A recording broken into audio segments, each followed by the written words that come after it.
Pahina 71 isang makinang pamatay ang nakaambang. Ako. Isang itim na Ford Raptor ang nagmaneho sa pribadong daan patungo sa Southeastern at pagkatapos ay mula sa Southeastern hanggang sa Riverport ng Oscho. Si Cameron ang nagmamaneho ng sasakyan at si Nico ay nakaupo sa passenger seat. Ang kotse ay minamaneho ni Nico mula sa Beaverland, at ito ang koneksyon ni Nathan upang makahanap ng isang tao. Kung nagmaneho siya ng kotse sa Riverport ng Oscho mag-isa, ang kotse ay inabandona sa airport pagkatapos niyang umalis. Kaya hinatid ni Cameron si Nico sa Riverport ng Oscho, ibinaba si Nico at pagkatapos ay nagmaneho siya pabalik. Nico, sasabihin ko sa iyo, sa pagkakataong ito ay huminto ako sa Golden Triangle, ngunit tiyak na hindi ako isang tao na maaaring mamuhay ng isang masayang buhay sa kapayapaan. Binuksan ni Cameron ang kanyang bibig, pagkatapos ay sinabi, ako ay likas na ito, ang kalmadong buhay ay hindi angkop, kailangang magkaroon ng kasiyahan. Kaya, pagkatapos bumalik sa Oxfire, maaari mong kunin ang mga kapatid upang magbukas ng isa pang larangan ng digmaan. Hindi madaling magsanay ng mainit na dugo, hindi maaaring hayaang lumamig ang mainit na dugong ito. Nakangiting sabi ni Nico, actually, kung saan may tao, may ilog at lawa, at kung saan may ilog at lawa, may alitan. Kaya, sa lungsod magkakaroon din ng mga urban battlefield. Cameron, hindi lalamag ang mainit mong dugo. Ayos lang. Hindi namamatay ang matandang sundalo, hindi tumitigil ang mainit na dugo. Ang buhay ay ilang dekada na lang, dapat mainit ang dugo at masaya, lumang baliktanaw sa buhay na ito, huwag ding mag-iwan ng pagsisisi. Sabi ni Cameron. Tumawa ng malakas si Nico at sinabing, huwag kang mag-alala, marami pang battlefields na pag-aari natin in the future. I Quit Dragon Shade ay may kaugnayan din dito, gusto ko lang masakop ang madilim na mundo. Ang madilim na mundo. Iyan ay isang tunay na behemoth. Nag-alab ang titig sa mga mata ni Cameron, na may malakas na hangarin na parang pandigma sa pag-akyat, ang mga nagbebenta ng armas na ipinanganak ay tiyak na siya ay isang elemento ng digmaan, upang sabihin na hayaan siyang bumalik sa lungsod upang mamuhay ng isang masayang buhay, tiyak na hindi siya sanay. Dahil alam niyang huminto si Nico sa Dragon Shade at lalaban na siya sa madilim na mundo, talagang nagpainit at umangat ang kanyang labanan, at mukhang naiinip na siya. 3 oras o higit pa ang layo, si Cameron ay nagmaneho sa Riverport Airport. Pagdating dito, nagpaalam si Nico kay Cameron at nakipagkita sa Oxfire para muling magkita. Pagkaalis ni Cameron, pumasok din si Nico sa airport at tumungo sa ilang airline counter para magtanong tungkol sa mga tiket papuntang Oxfire. Nang tanungin ko, nalaman kong hindi na available ang direktang flight papuntang Oxfire para sa araw na iyon. Ang ilang airline ay may mga flight papuntang Oxfire, ngunit nangangailangan sila ng stopover sa Beaverland at pagkatapos ay lumipad sa Oxfire. Ang mga stopover na ito ay naantala ng ilang oras. Ngunit wala nang ibang magawa, nakabili si Nico ng tiket para sa 3 p.m. at hindi nakarating sa Oxfire hanggang bandang 9 p.m. Sa susunod, kinailangan ding umupo ni Nico at maghintay hanggang sa punto ng pagsakay. Si Nico, malayo sa Oscho, ay hindi alam na may ilang puwersang sumusubaybay sa kanya sa Oxfire sa oras na ito. Oxfire, Waterbank Garden. Sa lobby ng Villa, nakatingin si George sa ilang information materials na ipinakita ni Jude. Guro, pagkatapos ng reconnaissance ng Living Graves Organization, dapat pumunta si Nico sa Oscho, nagsalita si Jude. Lumalabas na ilang araw na ang nakalipas, nakipag-ugnayan si Jude sa Living Graves, ang pinakamakapangyarihan at misteryosong assassin organization sa bansa. Inimbitahan ni George ang isang assassin mula sa Living Graves na pumatay kay Nico, ngunit ang assassin, na may codename na Shadow, ay dumating sa Oxfire nang si Nico ay aalis papuntang Oscho at wala sa Oxfire University. Kaagad, si Shadow, sa pamamagitan ng makapangyarihang puwersa ng organisasyong Living Graves, ay nagsimulang mag-imbestiga sa kinaroroonan ni Nico. Mula sa puntong ito, makikita na ang organisasyon ng Living Graves ay talagang lubos na nakatuon, sa sandaling ang organisasyon ay nagsimulang gawin ang gawain, gagawin ng anumang kinakailangan upang makumplito ang gawaing ipinagkatiwala ng employer. Ang organisasyon ng Living Graves ay napakahusay, at hindi ko alam kung ano ang ibig sabihin nito, ngunit talagang nalaman nito na ang isang pasahero na nagngangalang Nico ay nasa isang flight mula sa Oxfire Airport patungong Beaverland noong isang araw. Kaya, hinuhusgahan ni Jude na ang lalaking ito ay ang Nico na kanilang hinahanap. Pumunta si Nico sa Oscho. Sabi ni George na nakakunot ang noo ng curiosity, ano kaya ang pinunta niya kay Astro? Kagagaling lang niya sa Oxford University bilang security guard, hindi man lang ilang araw ang nakalipas, at pumunta siya sa Astro. Ano ang pinuntahan niya kay Astro? Umiling si Jude habang sinasabi, hindi ko alam yan. Tila ang tanging paraan upang simulan ang isang operasyon laban kay Nico ay ang paghihintay sa kanyang pagbabalik. Tumango si George, bahagyang nanliit ang tingin sa kanyang mga mata, at sinabi sa malamig na boses, kung babalik siya, libingan ang sasalubong sa kanya. Kung pupunta siya sa Astro at hindi na babalik, magiging bargain para sa kanya ang pagtakas kasama ang kanyang buhay. Habang nag-uusap kami, biglang tumunog ang cellphone ni Jude. Nilabas ni Jude ang phone niya at agad niya itong sinagot, "Hello, Shadow. Ako ito." Ang mga kamakailang paggalaw ng target ay nakita at nagpapakita ng flight na nabok mula Astro papuntang Oxfire. Ito ay inaasahang darating sa Oxfire Airport mamayang gabi, ang malamig at hindi personal na boses sa telepono, na para bang ito ay isang naglalakad na bangkay. Ano? Nadetect na kung nasaan si Nico. Mabuti, mabuti. Nagsalita si Jude, at nagpatuloy siya, kung gayon ay itutuloy natin ang orihinal na plano. Naiintindihan. Nagsimula ang tawag sa napakalamig na boses na iyon, at doon naputol ang tawag. Ibinaba ni Jude ang telepono at tumingin kay George na nagsabing, "Master, ang organisasyon ng Living Graves ay nag-scout ng mga galaw ni Nico at siya ay lumilipad pabalik sa Oxfire mula sa Astro, darating mamayang gabi." Ngumiti si George at sinabing, "Mukhang gustong mamatay ni Nico, kaya gagawin ko ito. Nakausap ko na si Shadow at sinabihan siyang sundin ang plano." Sabi ni Jude. Napakagaling. Tumango si George habang nagpatuloy, "Sa pagkakataong ito, hindi dapat magkaroon ng slip-ups, di ba?" Umiling si Jude, sinabi niya, ang samahan ng Shadow in the Living Graves ay pinakasanay sa disguise tracking at assassination. Nasuri ko, ang kakayahan sa pagpatay ni Shadow sa organisasyon ng Living Graves ay maaaring may rank sa nangungunang 20. Tapos gamaan ang loob ko. Hihintayin ko na lang ang magandang balita mula sa Living Graves. Ngumiti si George. Lumipas ang oras. Bandang 9:30 ng gabi. Isang airliner na may stopover sa Beaverland ang lumipad patungong Oxfire Airport. Sa kalaunan ay maayos na lumapag, nagtaksi ng ilang distansya at pagkatapos ay huminto. Bumukas ang pinto ng cabin at sunod-sunod na lumabas ang mga pasahero sa loob. Kasama rin dito si Nico. Pagkatapos ng 6 na oras, sa wakas ay nakarating kami sa Oxfire. Ngayon ang gusto lang gawin ni Nico ay bumalik sa kanyang bahay sa Bamboo Residence sa Oxfire University, maligo ng mainit at matulog sa lalong madaling panahon. Sa mga araw na ito, hindi siya nag-shower, plus action killing, ang katawan ay malagkit, na may mahabang nakadeposito na baho ng pawis, ngunit talagang nakakasama rin ang mga tao. Pahina 72, isang makinang pangpatay ang nakaambang. Ay. Lumabas si Nico ng airport at nasa sobrang relax at masayang mood. Matapos malutas ang krisis sa panig ni Cameron, gumaan din ang loob niya, malaki ang respeto at tiwala niya sa kanyang mga tunay na kapatid, kung hindi ay hindi niya basta-basta iiwan ang $30 million para tumulong si Cameron sa joint, at hindi ganap na pinagkakatiwalaan ang polar bear sa isang tawag lamang sa telepono. Oleg. Si Nico din ang prangka at prangka na karakter, marami siyang mabubuting kapatid na handang samahan siya hanggang kamatayan at hindi nakasimangot. Gayun din, marami siyang kaaway na ayaw siyang patayin. Lumabas si Nico ng airport, pumunta sa cab lane, pumila at sumakay ng taxi papuntang Oxfire University. Halos 9:00 na ng gabi, hindi pa gabi, para sa maraming kabataang lalaki at babae. Simula pa lang ito ng nightlife time period, hindi gaanong nakakainis ang simoy ng hangin sa gabi, sa ilalim ng mga bintana ng sasakyan ay kalahating bukas, walang kailangang buksan ang aircon, ang natural na simoy ng hangin sa gabi ay napaka-refresh at kaaya-aya. At hindi ko alam kung madismiss ako ng beauty principal. Bulong ni Nico sa kanyang puso. Bumiyahe siya papuntang Astro at technically hindi nag-leave of absence, kinausap lang niya si Barry at kay at hindi pa man lang naaprubahan ang leave niya, umalis na siya.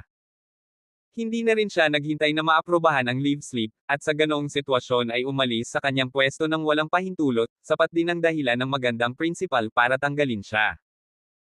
Ngunit ang mga bagay ay dumating sa ito, Nico ay maaari lamang humawak ng isang patay na baboy ay hindi natatakot ng tubig na kumukulo psikolohiya unang bumalik sa Oxfire University, at pagkatapos ay makita ang sitwasyon. Nadama niya na bilang ang pinakamahusay na naghahanap ng security guard Oxford University kailanman ay nagkaroon, hindi siya madaling tanggalin, ay siya. Ito ay pirma ng Oxford University. Nadama pa niya na magiging isang pag-aaksaya para sa Oxford University na hindi gamitin ang kanyang pirma sa pakete at pagpapatakbo. Sa pag-iisip pa lang, biglang kumunat ang noo ni Nico, medyo curious niyang ibinaling ang tingin niya sa salamin sa likod ng sasakyan. Just that moment, I don't know if it is an illusion, he actually sensed that the traffic behind, parang may abnormal breath na nakalock sa sinasakyan niyang taxi. Sa dilim, parang may malamig na mata na nakatingin sa kanya mula sa likuran. Tila na biktima na siya sa paningin ng iba. Matapos lumitaw ang walang katotohanang pakiramdam na ito, hindi napigilan ni Nico ang mapangiti, sa madilim na mundo, palagi niyang tretuhin ang iba bilang biktima, kung kailan siya magiging biktima ng iba. Ang mga kalaban na may ganoong pag-iisip ay matagal nang naging isang tasa ng dilaw na lupa. Binawi ni Nico ang kanyang mga iniisip, hindi siya sigurado na tumpak ang abnormal na pakiramdam na iyon ay ang kanyang mga taon ng buhay at kamatayan sa paglipas ng panahon at muli sa ilalim ng malahayop na intuition na nabuo, para sa antas ng katalinuhan ng panganib, talagang hindi maraming tao ang maaaring ikumpara sa kanya. Kaya ngayon lang lumitaw ang biglaang pakiramdam na iyon, hindi lang nagkataon, na natural na nakatawag din ng atensyon ni Nico. Ang kotse ay lumilipad pa rin sa gabi, Nico's pangunawa kakayahan ay din ganap na mobilized at up, kung mayroon talagang isang tao sa likod ng sadyang pagsubaybay, ang iba pang mga partido ng paghinga pagbabago bago ganap na hindi maaaring makatakas sa kanyang kakayahan sa senseng. Dahil sa oras ng pagsubaybay, ang espiritu ay kailangang maging lubos na puro, kailangang i-lock ang target na masusubaybayan kasama ng mental power residence, upang maitago ang kakayahan ni Nico sa pangunawa, kailangan itong maging lubhang perpekto upang itago ang kanilang sariling hininga bilang pati na rin ang kakayahan sa pagsubaybay ng. Kahit na tingnan mo ang mga pangunahing kapangyarihan sa madilim na mundo ay mahusay sa pagsubaybay sa mga eksperto, walang sino man ang maglakas loob na sabihin na maaari nilang itago ang pangunawa ni Lord Magnus at sa gayon ay hindi namamalayan na sinusubaybayan. Iyon ay walang sasabihin tungkol sa isang solong Oxfire. Tama na. Hindi nagtagal, naramdaman na naman ni Nico ang hindi pangkaraniwang pagbabago-bago ng hininga, ang hiningang ito ay lubhang mahina, sinadya o hindi sinasadyang ikinulong sa taxi na kanyang sinasakyan, sa madaling salita, hindi napapansin ng mga ordinaryong tao. Ngunit para kay Nico, ang antas ng pagtatago ng amoy na ito ay hindi pa rin makatakas sa kanyang mga pandama. Umikot at ngumisi si Nico, medyo out of his expectation ito, hindi niya talaga akalain na bumalik lang ito sa Oxfire, kalalabas lang ng airport, pero talagang na-target. Sa paghusga mula sa paghinga ng kabilang partido na nagtatago pati na rin ang kakayahang sumubaybay, hindi pa ito isang normal na tao, ngunit dumaan sa mahigpit na espesyal na pagsasanay, na nagiging kawili-wili. Talagang hindi maisip ni Nico kung ano ang iniisip ng mga tao sa Oxfire sa kanilang sarili, nasubaybayan ito sa labas ng paliparan, malinaw na ang kabilang partido ang kanyang kinaroroonan upang mag-imbestiga, upang makapagtanong mula sa airline para makuha ang impormasyon ng mga rehistradong pasahero, hindi rin ito nangangahulugang magagawa ito ng pangkalahatang kapangyarihan. Kawili-wili, talagang kawili-wili. Humalaklak si Nico sa loob-loob. Ang kabilang panig ay napakahirap na sumusubaybay, natural, ay hindi magandang intensyon, kaya kailangan niyang pag-isipan kung paano maakit ang taga-subaybay na ito, at pagkatapos ay tingnan kung ano ang kabilang panig, kung ano ang eksaktong ipinadala ng mga tao. Sa oras na ito, ang driver ng taxi ay nagmaneho na palabas ng highway at patungo sa direksyon ng Oxford University. Biglang sinabi ni Nico, "Guro, pumunta sa direksyon ng southern suburbs. Hindi ka pupunta sa Oxford University." Curious na tanong nitong master. Pansamantalang pagbabago ng atensyon, magmaneho sa southern suburbs, ang kotse ay maaaring pumunta ng mas mabilis. Sabi ni Nico sa murang tono. Okay. Sabi ng taxi driver. Kaagad, binago ng cabmaster na ito ang kanyang ruta at nagsimulang magmaneho patungo sa southern suburbs. Gulong-gulong trapiko sa likuran. Isang itim na kotseng Maiteng ang nakasabit sa pagitan nila, na mukhang ordinaryo at hindi mahalata. Ang kotse ay isang lalaki na nakasuot ng kulay abo, ang buong katawan ay mukhang manipis, ang mukha ay balat at buto, sa refraction ng liwanag ng gabi, ito ay isang masakit na mapatla. Parang skeleton face. Ang kanyang mga mata ay lumubog, ang mga mata ng makamulto na titig ay parang dalawa sa kadiliman na nagliliwanag at makamulto na apoy, na naglalantad ng ilang malagim na kahulugan, mula sa kanyang katawan ay talagang parang kahan lamang mula sa libingan ng madilim na pagkabulok at nakamamatay na kapaligiran. Siya ay walang iba kundi si Shadow, isa sa mga nangungunang killer sa organisasyong Living Graves. Sa oras na ito, ang kanyang mukha na parang kalansay ay sumilay ang pagtataka, ang kanyang noo ay tila nakasimangot, at hindi namamalayang bumulong sa kanyang sarili, mukhang nagbago ang ruta ng target, hindi sa Oxfire University. Saan siya pupunta? Sa pagsubaybay ni Shadow, kitang-kita na ang direksyon ng taxi sa kanyang harapan ay nagbago, lumiko upang maglakbay hanggang sa katimugang suburb, at ang bilis na iyon ay tumataas. Kahit saan ka man magpunta, ngayong gabi ay selyado na ang iyong kapalaran, at iyon ay kamatayan. Ang mga mata ni Shadow ay kumislap sa parang multo na apoy na tumitig ng tahimik na may haplos ng nakamamatay na pagkakataong magpakita, mula sa kanyang katawan na kumalat mula sa bahagi ng multo na aura ay mas makapal. Phew! Hinampis ni Shadow ang gas, at mabilis na bumilis ang kotse at nagsimulang sumubaybay patungo sa harapan. Pahina 73 sino ang biktima.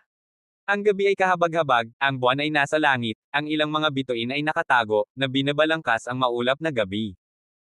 Ang isang taxi na bumibiyahe sa mataas na bilis ay unti-unting lumalayo sa lungsod at mabilis na nagmamaneho patungo sa direksyon ng southern suburbs.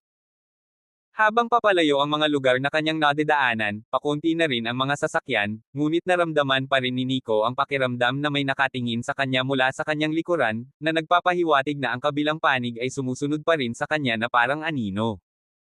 Sa puntong ito, napagpasyahan na ni Nico na ang kabilang partido ay dapat na isang assassination expert, marahil ay isang assassin, na may layuning pumunta upang patayin siya. Ang ganoong sitwasyon, hindi rin alam ni Nico kung ilang beses na niyang naranasan, kaya't maaliwalas at maangin pa rin ang kanyang mukha. Ngayon, kailangan niya ng sapat na malayo at komplikadong lupain, at pagkatapos ay maakit ang tracker. Dahil naramdaman niyang may nakabuo ng hangarin na pagpatay sa kanya, tiyak na hindi niya ito isasantabi, iwanan pa ang ganoong resulta, lulutasin lamang niya ang problema sa sarili niyang paraan. Phew! Nang lumiko ang taxi sa isang kanto sa harap nito, may malalagang lugar ng mga bundok at kagubatan sa magkabilang gilid ng kalsada sa harapan nito. Agad na sinabi ni Nico, "Master, itapak mo ang emergency brake, huminto ka." Napangiti ang driver ng taxi at agad na pumno ng mariin. Tumingin si Nico sa metro, nilagay niya ang $200 sa kotse at sinabing, "Huwag kang mag-abala na maghanap." At, pagkalabas ko ng sasakyan, ginamit mo ang pinakamabilis na takbo palabas dito. Dahil doon, direktang binuksan ni Nico ang pinto, at hindi na hinintay na huminto ang taxi, tumatalon siya palabas ng kotse, at pagkatapos ay nag-backhanded ng isang push, at pagkatapos ay isinara ang pinto. Nagulat ito sa driver ng taxi, ngunit sa pamamagitan ng rear mirror, nakita niya si Nico sa lupa matapos ang isang roll ay tumayo, at pagkatapos ay kumaway din sa kanya, na nagpapahiwatig na siya ay mabilis na umalis. Ang Cubmaster din vaguely kamalayan na ang isang bagay ay mali, siya ay nasa espiritu ng higit sa isang bagay ay mas mahusay kaysa sa mas mababa, ngunit dinagad na hakbang sa gas, ang kotse whistled ang layo. Kasabay nito, ang kalsada sa likod ng pagliko, dalawang nakakasilaw na ilaw ang diretsyong kumikinang, sumipol din ang itim na sasakyan ng Maiteng.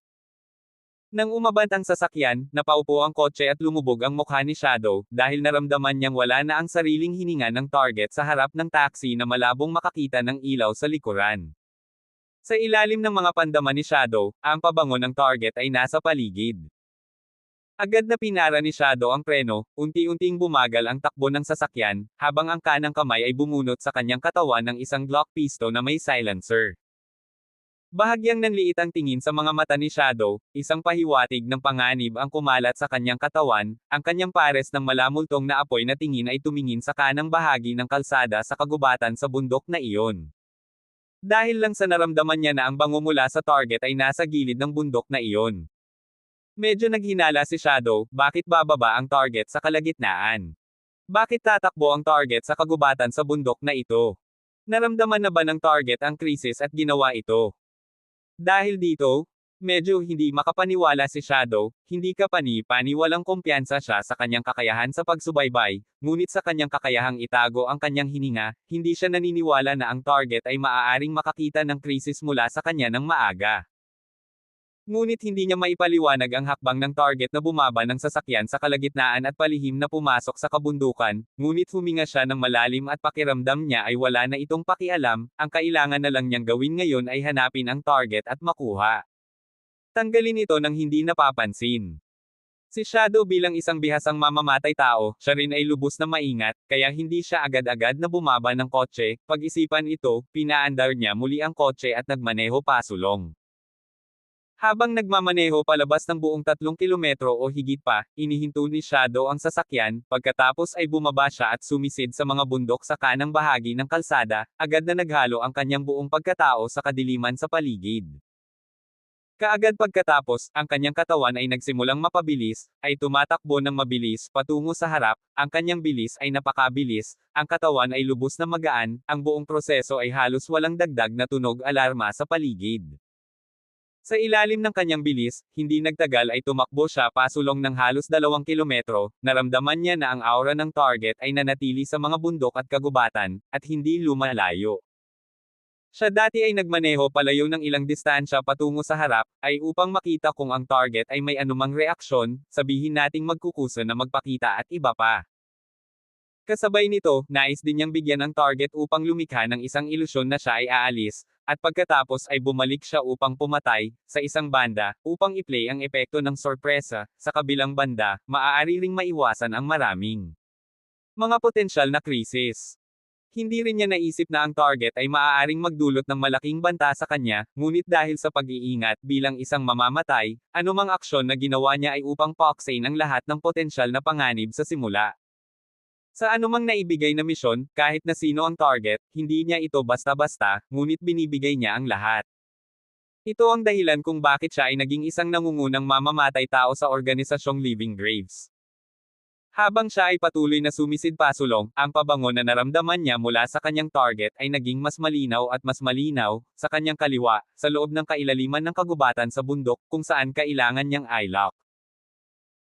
Sa sandaling iyon, ang Glock pistol na hawak ng kanang kamay ni Shadow ay nakaturo patungo sa kaliwang bahagi, bahagyang bumagal, ang buong tao at ang nakapalibot na tanawin ay halos maghalo, tahimik siyang pumuslit pasulong, hanggat ang target ay lubusang nakakandado sa eksaktong lokasyon, kailangan lang niyang dahan-daang hilahin ang gatilyo, at sa pagkakataong ito ay natapos na ang misyon. Gayunpaman, isang biglaang pagbabago ang naganap, at biglang nagulat sandali si Shadow, at sa sandaling ito, bigla niyang nalaman na ang aura na orihinal na pag-aari ng target ay nawala ng walang bakas. Gumawa, ganap na nawala, nang wala sa oras at biglang nawala, na parang hindi kailanman umiral. Anong kalokohan ang nangyayari dito? Ngayon lang din niya naramdaman na ang hininga ng target ay hindi malayo sa kinalalagyan, paano kumurap at nawala ng walang bakas. Ito ay isang impyerno ng isang bagay. Hindi iniisip ni Shadow na nag-hallucinate siya, ngunit paano nawala ang hininga ng target nang wala sa oras. Ito ay hindi normal, ito ay mapangahas. Matapos ang maikling sandali ng pagkadismaya, agad na bumalik sa katinoan si Shadow, ang aura ng target ay biglang naglaho ng walang bakas, isa lamang ang paliwanag ang target ay nakakolekta ng sariling aura. Ang tanong ay, paanong ang isang ordinaryong tao ay ganap na magtatagpo ng kanilang hininga? Bilang karagdagan, bilang isang mamamatay tao, ang kanyang kakayahan sa pangunawa mismo ay labis na masigasig, napakalapit, upang ganap na mapagtagpo ang kanilang hininga upang hindi niya maramdaman, kahit na ang nangungunang 5 ace assassin ng organisasyon ay hindi magagawa. Pagkatapos ay mayroon lamang isang paliwanag, ang target ay tiyak na hindi isang ordinaryong tao, ngunit isang ganap na nakakatakot na pag-iral. Isang pag-iisip, agad na naramdaman ni Shadow ang isang makapal at nakasusuklam na pakiramdam ng panganib na kumalat, na nagpapalamig sa kanyang mga kamay at paa. Ngunit hindi siya nahihiya na maging isang top killer, siya ay nasa panganib, mabilis niyang inilibot ang paningin sa paligid, ang kanyang katawan ay kumikislap, sumandal siya sa isang puno, pinipigilan ang kanyang hininga sa kalahating yumuko, ang baril sa kanyang kamay ay nakatutok sa harap, hindi gumalaw ang buong tao. Siya ay sumuko sa patuloy na pagsisid pasulong at sa halip ay kumuha ng isang defensive na paninindigan. Pahina 74 mabulunan gamit ang isang kamay lamang. Ako. Tahimik. Patay na katahimikan. Walang insekto o ibon sa kagubatan, walang kaluskos ng mga dahon, at kahit ang hangin sa gabi ay tila tumahimik sa sandaling ito. Bahagyang nakayuko si Shadow sa lupa, napapaligiran ng patay na katahimikan kaya't narinig niya ang sariling paghinga, mahigpit na hinawakan ng kanang kamay ang baril, habang ang kaliwang kamay ay may hawak na matalim na talim na may ngipin. Mula sa kanyang debo, hindi kailanman naramdaman ni Shadow ang labis na panganib tulad ng ginagawa niya sa pagkakataong ito. Ang buong kagubatan ay tahimik, ngunit ang kahungkagan ng kawalan, ngunit may mga nakatagong suson ng kakila-kilabot na presyon, tulad ng mga alon na patuloy na nagwawalis na umaalingaw-ngaw, siya ba ay nakamamatay na pinipigilan, ay hahayaan siyang huminga. Kahit na, nararamdaman niya na sa isang lugar sa kagubatan na ito, sa isang madilim na sulok, mayroong isang pares ng kalmado at malalim na titig na nakatitig sa kanya, ang titig na iyon ay nagpapakita ng kulay ng pangungutya at paghamak. Sa oras ng operasyong ito, inakala ni Shadow na siya ay isang mangangaso at ang target ay isang biktima na kanyang ikinulong. Pero ngayon, pakiramdam niya, nabaliktad ang role. Siya ang naging biktima, ang masaklap ay hindi niya alam kung saang direksyon patungo ang mangangaso hanggang ngayon. Unti-unti, ang kanyang katawan ay nagsimulang lumabas mula sa malamig na pawis, mahigpit na nakakapit sa kanang palad ng pistola ay isang layer ng pinong pawis, siya ay lubos na puro, lubos na alerto, matamang pinagmamasdan ang lahat ng mga paggalaw sa paligid, hindi nangangahas na magpahinga kahit kaunti. Siya ay nagkaroon ng ilusyon na kung siya ay maglakas loob na gumawa ng anumang hakbang, ang kadiliman ay biglang aabot sa kamay ng kamatayan at sasakal sa kanya. Sa sandaling ito, malamig, isang labis na walang malasakit ngunit may magnetic mababang boses ang biglang umalangaw-ngaw. Ikaw ay isang assassin, at narito para patayin ako, tama ba? Gumalaw ang mukha ni Shadow, ang tunog ay nanggaling sa kanang posisyon sa harapan, halos sa tunog ng sandali, ang kanyang kamay na si Glock Pisto ay lumilipad patungo sa kanang harapan, sunod-sunod na hinihila ang gatilyo. Bang! Bang! Bang! Si Shadow ay nagpaputok ng kabuoang 5 putok, na gumawa ng hanay ng mga putok sa direksyon ng pinagmula ng tunog na kanyang ikinandado. Matapos ang putok ng baril, muling tumahimik ang lahat. Ang mukha ni Shadow ay naging lubhang mapatla sa sandaling ito, dahil alam niyang lahat ng 5 putok niya ay kulang. Kung ang bala ay tumama sa target, magkakaroon ng amoy ng dugo na tumatagos sa kanan, para sa amoy ng dugo siya ay lubhang sensitibo. Ngunit hindi. Kaya alam niya na lahat ng 5 round na na-shoot niya ay kulang. Maganda yung reaction time at yung marksmanship, pero syempre, yun lang. Muling tumunog ang walang pakialam na boses, sa pagkakataong ito sa kaliwa ni Shadow. Bang! Bang! Walang inisip si Shadow, ang pistol sa kanyang kamay ay agad na tumutok sa kaliwang harapan at muli na namang hinaila ang gatilyo ng sunod-sunod. Sa pagkakataong ito, nagpaputok ng isa pang 5 round si Shadow. Ang Glock pistol niyang ito ay isang 77 round 1, at ang magazine ay ganap na na-load bago ang aksyon. I'm curious, galing ka sa assassin organization na yan. Hindi madali para sa bansa na makagawa ng isang assassin na katulad mo. Muling dumating ang walang malasakit na boses, sa pagkakataong ito ay direktang nasa harapan ni Shadow. Hu! Isang mahina at galit na ungol ang kumawala sa lalamunan ni Shadow habang ang baril sa kanyang kamay ay pumutok pasulong sa isang pagsabog.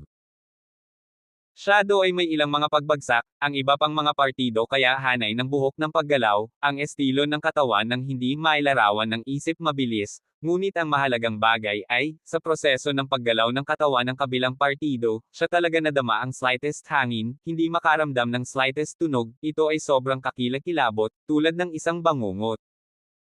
Ang tanging bagay na nagbigay sa kanya ng lakas ng loob at pag-asa ay ang baril sa kanyang kamay, kaya't mabilis siyang nagpaputok pasulong, hindi alam kung gaano karaming mga bala ang nagpaputok sa puntong blanko, at sa huli.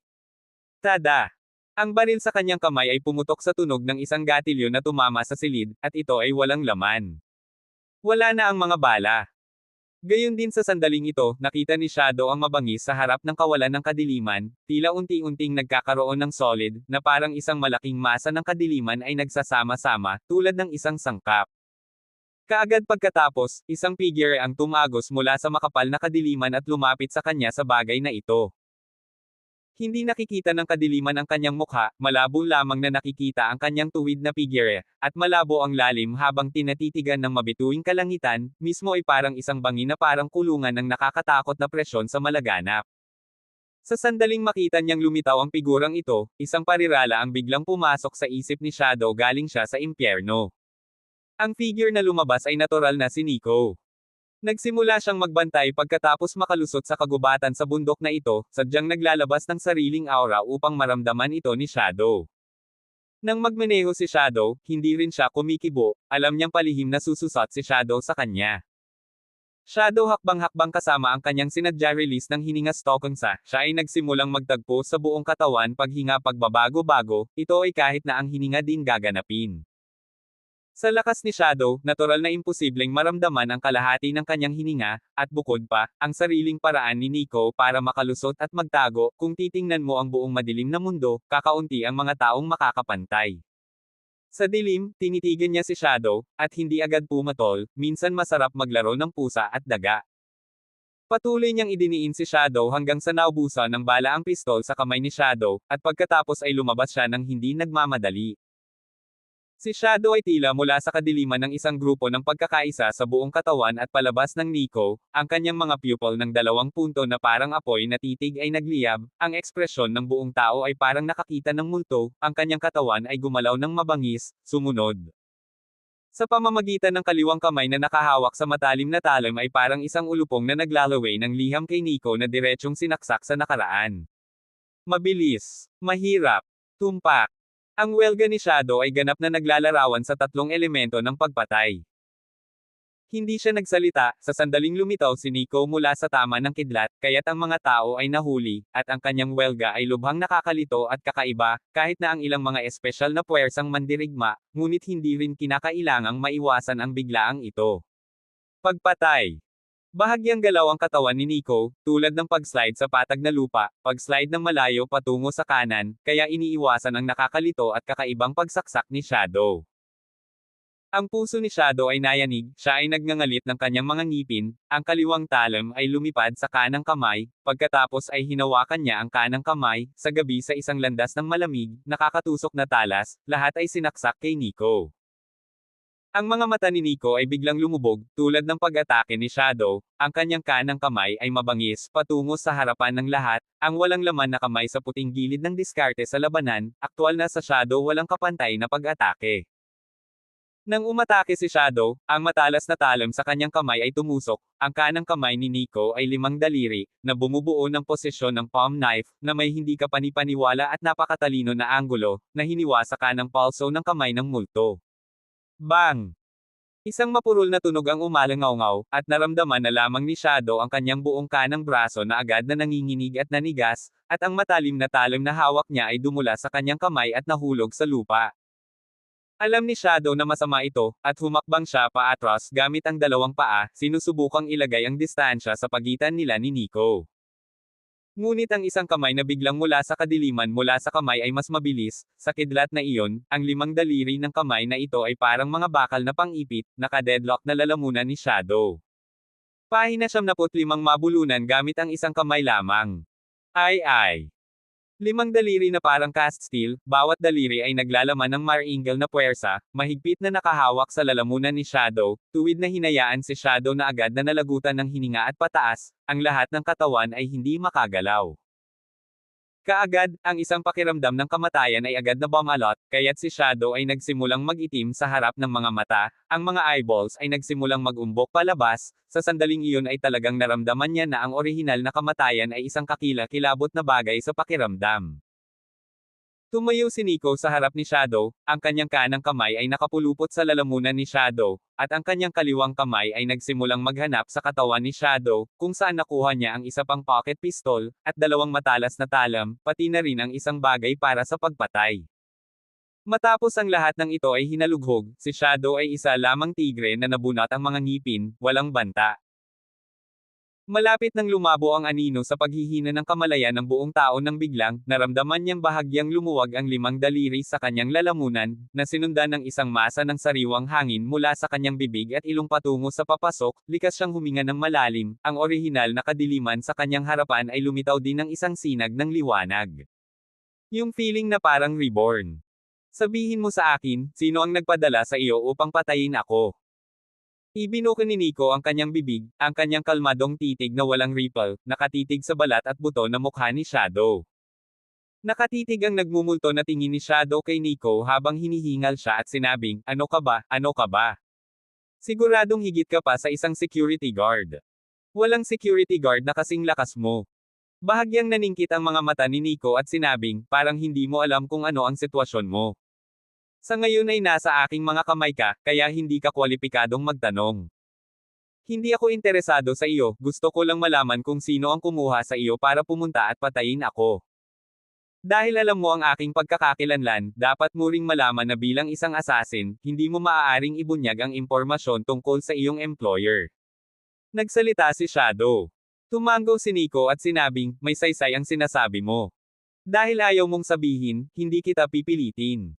Ang presyo, gayunpaman, ay ang iyong buhay. Ang mukha ni Shadow ay nagbago, ang kanyang mukha ay mabangis at mabangis, sinabi niya sa isang malupit na tono, sa iyong mga kamay, alam kong hindi ako makakatakas sa isang kamatayan, kahit na ako ay mamatay, hindi ako magbubunyag ng kalahating impormasyon. Kahit patayin mo ako, hihintayin kita sa impyerno, hindi magtatagal. Ang mga taong buhay na libingan ay gustong pumatay, tumakas man sila hanggang sa dulo ng mundo, walang silbi, sa huli ay mamamatay sila. Mga buhay na libingan. Napakunot ang noo ni Nico nang mahuli niya ang tatlong salitang iyon sa mga salita ni Shadow. Hindi na nagsasalita si Anino, ang magkasintahang parang apoy na multo na kumikislap na titig ay nagpapakita ng bakas ng sama ng loob, alam niyang mahirap takasan ang kamatayan, kaya walang dapat ikatakot. Ang assassin organization na pinagtatrabahuhan mo ay tinatawag na Living Graves, at iyon ay isang magandang tugma para sa iyong hindi makatao at makamulto na hitsura. Bamuka ang bibig ni Nico at nagpatuloy, buhay na libingan man o libingan ng patay, kung gusto nilang mamatay, wala akong pakialam na buuin sila. Kaya, maghintay ka ng mabuti dyan, kung ang organisasyong kinaroroonan mo ay hindi nakakaalam, sa lalong madaling panahon ikaw at sila ay muling magsasama. Dahil doon, hinawakan ni Nico ang lalamunan ni Shadow gamit ang kanyang limang daliri ng kanyang kanang kamay at marahas na nirinyo ang puwersa. Sa pagkakataong ito, isang malakas at walang kapantay na pagsabog ng kapangyarihan ang lumalabas, isang twist, ang tila balingkinitang leeg ni Shadow ay direktang nabali, ang katawan ni Shadow ay marahas na ng inig at nanginginig ng ilang beses, at pagkatapos ay nalagutan ng hininga hanggang sa mamatay. Mula simula hanggang matapos, ginamit lang ni Nico ang kanyang kanang kamay para labanan si Shadow, isang tunay na one-handed choke. Pagkatapos ay tiningnan ni Nico ang cellphone ni Shadow, na binuksan niya para tingnan ang mga kamakailang record ng telepono ni Shadow, ngunit nakabukas ang telepono at walang signal. Nangangahulugan ito na walang cellphone card sa loob ng teleponong ito. Tila talagang napakaingat ni Shadow, at ang mga cellphone card na ginamit niya noon ay nawasak kaagad pagkatapos gamitin, na hindi nag-iiwan ng kahit katiting na bakas ng mga pahiwatig. Sumimangot si Nico, mula sa maingat na estilo ng pagkilos ni Shadow, at sa halos hindi pang unang klaseng assassin ni Shadow, ang organisasyong ito ng Living Graves ay hindi dapat basta-basta. At sa organisasyong ito, tiyak na hindi ang lakas ni Shadow ang pinakamalakas, magkakaroon ng mas malalakas na mamamatay. Hindi takot si Nico, takot lang siya sa gulo. Kung ang organisasyon ng Living Graves ay hindi alam kung ano ang gagawin sa hinaharap at gusto pa ring magpatuloy sa pangangaso, kung gayon hindi niya iniisip na simulan ang isang madugong pagpatay sa maunlad na metropolis na ito at gawing libingan ng mga patay ang buhay na libingan na ito. May tanong din kung sino ang employer sa likod nito. Ang mga tao sa Oxfire na gustong kunin ang kanilang buhay. Ilang araw lang dumating si Nico sa Oxfire, naisip niya ang mga kasalanan ng mga tao, ang isa ay ang dangang sa likod ng puwersa ng Nine Dragons, ang isa ay si George. Kinakalkula, kaya hindi alintana ang gastos upang mag-imbite ng isang assassin organisasyon upang pumatay, ay hindi maaaring makatakas na ito Nine Dragons at George sa pagitan. Napakasamang pagbabalik, isang mamamatay tao na ambas sa sandaling makabalik tayo. Napangiti si Nico sa sarili, sa kanya pinoproseso ang mga bakas ng eksena, para kumpirmahin na walang maiiwan na bakas, umalis siya sa lugar. Pamantasan ng Oxfire. Pagbalik ni Nico sakay ng taxi, lagpas na sa 72:00 PM time frame. Napakatahimik ng campus, ngunit nang lumagpas si Nico sa Lake Mingay ng paaralan, nakita niya ang isang bangko na nakalagay sa gilid ng lawa na may mga mag-asawang nakaupong magkapares. Mayroon ding tulay sa ibabaw ng Spiegel Lake. Ang mga mag-aaral sa Oxford University ay pribadong tinatawag itong tulay na Lover's Bridge, ngunit totoo rin sa pangalan nito. Gayunpaman, ang mga walang asawa ay hindi kukuha sa tulay na ito sa gabi upang mahanap ang kanilang sariling pinsala. Iniisip ngayon ni Nico, kung kailan din natin ma-encourage ang magandang principal na sabay na maglakad sa Lover's Bridge, saka matagumpay ang security guard. Naglakad si Nico pabalik sa Bamboo Residence at patay ang ilaw sa bahay ng magandang principal na katabi kaya tulog na yata siya. Bumalik din siya sa kanyang bahay, kinuha ang susi at binuksan ang pinto. Nang may pasok na ang susi, medyo nag-alala si Nico na hindi ito mabuksan. Kung siya ay ma-dismiss, natatakot lamang siya na ang mga kondado sa silid na ito ay mapalitan ng mga bago at hindi siya papayagang magpatuloy sa paglipat. Buti na lang at bumukas pa rin ang lock na labis na ikinatuwa ni Nico. Naamoy ni Nico ang baho ng pawis na namumuo sa kanyang katawan, desididong pumasok sa banyo, tinanggal ang nozzle at hinugasan ito sa loob at labas. Ang paglalakad palabas pagkatapos maghugas ay talagang isang simoy. Kaagad pagkatapos, naalala ni Nico ang isang bagay tulad ng, sinabi sa kanyang sarili, halos nakalimutan ko, lumipas ang ilang araw, ang impormasyong ipinagkatiwala sa babaeng iyon upang tumulong sa pag-uusisa ay dapat ding lumabas, tama. Hanapin mo siya ngayon at tingnan mo, dapat halos gising na siya sa ganitong oras. Naisip ni Nico sa kanyang sarili, ay wala sa isang laptop computer, buksan ang computer pagkatapos kumonekta sa internet, sa pamamagitan ng isang espesyal na tool ng software, nagbukas ng deep web karaniwang kilala bilang dark web. Pahina 76 na bulaklak ng kamatayan. Ang dark web ay kilala rin bilang deep web.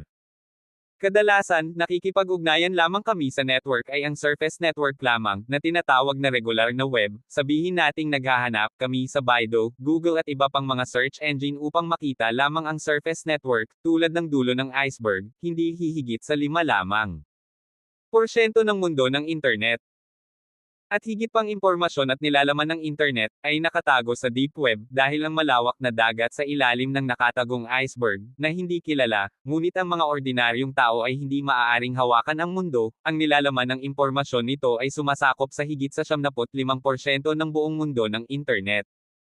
Ang mundo ng dark web ay puno ng kababalaghan, basta naiisip mo ang lahat, makikita mo dito, kaya marami ring krimen. Hindi nagtagal ay nakakonekta na si Nico sa deep web world, tinapik ng kanyang mga daliri ang keyboard, hinahanap ang isang pahina ng platform na mayroon lamang isang kapansin-pansing marka isang pulang gagamba na pula at puti, na pinagsama sa isa't isa at kalaunan ay naging isang demonyong ngiti. Ang Red Spider ay kilala rin bilang Flower of Death, at mayroon itong karaniwan at magandang pangalan Manjusaka. Ang kailangan lang gawin ni Nico ngayon ay mag-log on sa pribadong platform at simulan ang may-ari ng platform, na ang pangalan ay Manjusaka din.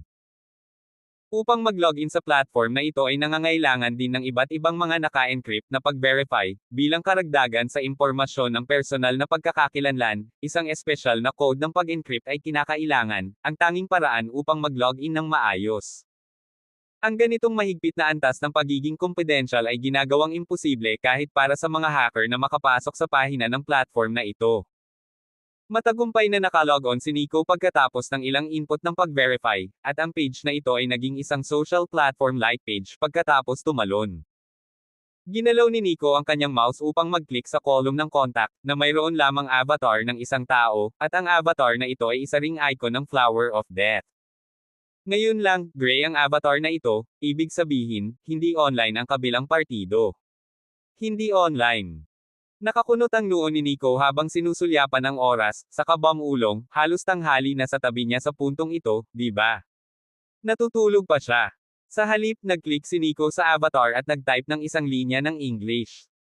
Manjusaka, sumagot ka kapag nakita mo ang mensahe, apurahan ito. Pagkatapos ay kinuha ni Nico ang isang pakete ng sigarilyo sa mesa, kumuha ng isa at sinindihan. Nagsindi lang ito ng sigarilyo, malamig. Ding! Ang tunog ng isang alerto ng mensahe ay dumating sa screen ng laptop, at tiningnan ito ni Nico, at isang window na tumanggap ng isang video call ay direktang dumating mula sa buong silid. Muli dito. Mapait na tumawa si Nico habang tinatanggihan ang video call at nagtatype sa dialog box, Monjusa ka, I am really something, just type it. Hoy Lord Magnus, walang puso at walang pusong bastard, how dare you refuse this beautiful woman video call? Alam mo ba kung gaano karaming mga tao sa madilim na mundo ang magbabayad ng daan-daang milyong dolyar upang bilhin ang gayong pagkakataon ng walang pagkakataon? Papatayin ka ba kung hayaan mo akong tingnan ka? Kung hindi ka kumonekta sa video, huwag na nating pag-usapan ito. Monjusa ka, tigilan mo na ba? Noong huling beses na may itatanong ako sa iyo, nakausap kita sa video at naging magulo ang usapan. Haha, Terra na Lord Magnus, nakabihis na ako ngayon, huwag kang mag-alala. Dahil hindi ka okay, hindi ako gagawa ng eksena, I promise you. Matapos sumagot ang kabilang panig, isang window ng pag-uusap sa video ang lumitaw din, tinitingnan ang sitwasyon, Nico kung hindi ka sumasang-ayon sa video call, ngunit hindi rin talaga maaaring makipag-chat ng masaya. Tumango lang si Nico at naglakad para isara ang pinto sa likod at ang mga bintana. Ang magandang punong guro ay nakatira sa tabi ng bahay, kaya kung ang mga pinto at bintana ay binuksan, walang masasabi kung anong uri ng ingay ang gagawin ni Monjusa sa kanyang madamdamin at masiglang kalikasan. Apektado ang beauty principal rest not to mention, kaso nagising ang beauty principal at lumapit para tingnan, hindi iyon maipaliwanag. Umupo ulit si Nico sa kanyang upuan, na ginalaw ang mouse upang mag-click at sumang-ayon sa kahilingan sa video call. Sa sandaling iyon, ang video window ay agad na nagpakita ng isang magandang mukha na sapat na upang akitin ang kaluluwa. Ito ay isang magandang mukha, ang mga pupil ng mga mata ay kayumanggi, kumikislap sa pagitan ng libu-libong mga lasa, mataas na ilong ay nasa ilalim ng sobrang sexing nagninangas na pula. Labi. Ang mga labi ay masyadong makapal, ngunit sa kanyang hitsura, ito ay lamang ang tamang dami ng makapal, makapal at maislan, makapal sexy at mapanukso, kaya na ang mga tao ay hindi maaaring makatulong ngunit tumingin sa kapanganakan ng A sa pamamagitan ng screen din gusto. Upang dilaan ang screen impulse. Ito ay isang lubhang mapang-akit at mapang-akit na kagandahan, ang kanyang kagandahan sa pamamagitan ng mahiwaga at mapang-akit, tulad ng bulaklak ng kamatayan na namumukadkad sa gabi, sa lahat ng oras ay naglalabas ng nakamamatay na mapang-akit na kapangyarihan. Hindi nakapagtataka na si Nico ay hindi naglakas loob na makipag-video sa kanya ng madali, sa harap ng napakarilag at mature na western na babae, sinumang lalaki ay hindi maaaring hindi magkaroon ng urge na dilaan ang screen. Hi Satan! We meet again? Tell me first if you missed me. Noong nakaraan, hindi ako makapaghintay na marinig mula sa iyo, ngunit hindi ako makapagsalita sa pagmamadali. Sa video, nakangiti ang sobrang mapang-akit at maselang babae, at ang mapang-akit niyang mga mata ay diretsyong nakatitig kay Nico sa screen ng video. Mapait na tumawa si Nico, kung hindi nakikita ng sarili niyang mga mata, natatakot ako na hindi akalain ng lahat ng puwersa at malalaking kapangyarihan sa madilim na mundo na magiging ganito ang hitsura ng sikat na Flower of Death Intelligence Organization na Boss Monjusa, di ba? Pagdating sa Monjusa, wala talagang nakakaalam nito sa madilim na mundo. Flower of Death Intelligence Team halos monopolized ang buong mundo ng kadiliman sa impormasyon katalinuhan, Monjusa kamay, upang lumikha ng buong mundo ng kadiliman katalinuhan kaharian, madalas ang pinakabago at pinakakompedensyal na impormasyon ay ang unang nakuha niya. Kahit na ang ilang mga superpower sa madilim na mundo, na nakaharap kay Monjusa ay kailangan ding magpakita ng sapat na paggalang, dahil ang mga superpower na ito ay kailangan ding makakuha ng impormasyon mula sa kanyang katalinuhan. Isa si Nico sa iilang tao sa madilim na mundo na nakakita ng personal sa mukha ni Monjusa. Dahil hindi kailanman ipinakita ni Monjusa ang kanyang tunay na mukha sa madilim na mundo, maraming chismis tungkol sa kanya, ang ilan ay nagsasabing siya ay isang malamig na babae, ang iba ay nagsasabing siya ay isang matandang babae sa kanyang 40s o 50s, at ang ilan ay naghihinala na si Monjusa ay hindi isang babae at ang tunay niyang pagkakakilanlan ay lalaki, at iba pa. Ngunit alam ni Nico na si Monjusa ay napakabata, nasa pinaka-mature at sexy na edad ng isang babae, hindi siya malamig, ngunit madamdamin tulad ng apoy, at kahit minsan ay masyadong madamdamin, siya mismo ay hindi maaaring labanan.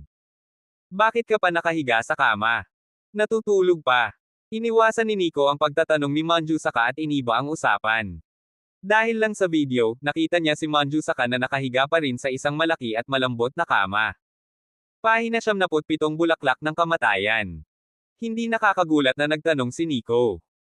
Alam niyang nasa London si Manjusaka, at halos 12:00 na ng tanghali sa London sa mga oras na ito, ngunit mula sa video, nakahiga pa rin si Manjusaka sa kama, na nagpapahiwatig na nakahiga pa rin siya sa kama.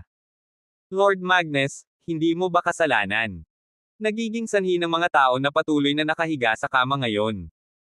Ang Manjusaka na video ay naghagis ng sobrang init na tingin kay Nico. Natigilan si Nico, 2 beses lang siyang nakipag-ugnayan kay Manjusaka sa nakalipas na 6 na buwan, 1 beses 6 na buwan na ang nakalipas ng kailangan niya ng impormasyon mula sa Manjusaka, at sa pangalawang pagkakataon sa 1 buwan na nakalipas pagkatapos ng Project Amazon, nag-iwan siya ng mensahe para sa Manjusaka para tumulong sa pag-iimbestiga ng isang bagay. Kaya talagang natigilan si Nico nang marinig niya ang mga salita ni Manjusaka at sinabing, ano ang kinalaman nito sa akin?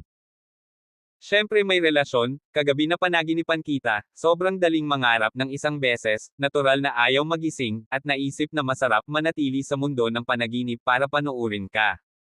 Pagkatapos ay lumipas ang oras. Ungol ni Manjusaka, saka siya gamulong, at ang nakahiga ay nakaupo na, nakasandal sa malambot na unan sa yulunan ng kama. Hindi nakaimik si Nico, sa mga sinabi ni Manjusaka ay hindi niya alam kung maniniwala ba siya o hindi, ngunit nang tingnan niya muli ang video, halos hindi siya direktang dumudugo sa screen. Umayos ng upo si Manjusaka matapos ipakita sa video ang kanyang katawan, only to see her body is only wearing a apricot-colored halter night dress, which is nothing in itself, except that the nightgown is too thin, right? Tinatawag na manipis bilang pakpak ng sikada, ang visual effect ay translucent. Kaagad, ang nakikita mo sa mata ay isang puting piraso, mukhang puno ng laman. Ang kanyang balat ay kasing puti ng jade, mukhang hindi pangkaraniwang malambot at maalay. Ang mga suspender sa kanang balikat ng damit ay dumulas ng bahagya sa balikat, agad na nagpapakita ng hindi maarok na kanal ng nyebe. Ang labis na laki ng kapunuan ng piraso halos sa pamamagitan ng pantulog upang tumawag.